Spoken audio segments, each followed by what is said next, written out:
mga katil ang bantay sa baboy. Mga katil kay natulog pa mga katil kawa. Ang gabantay sa baboy natulog ra. Itong patingaw ko ng mga bagkin di ba mata. Tawa mga katil. Kating tuluga. Klaro ako bilar kay kugabi nga siya gatulog-tulog lagi akong ipabantay dre.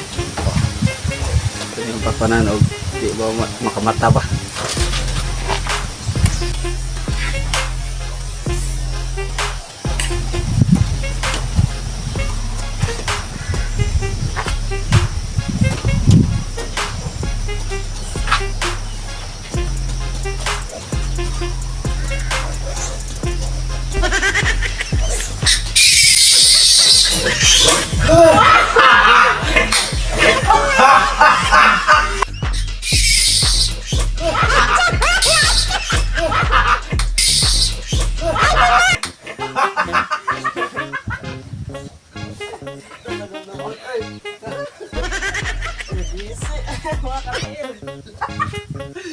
Awa.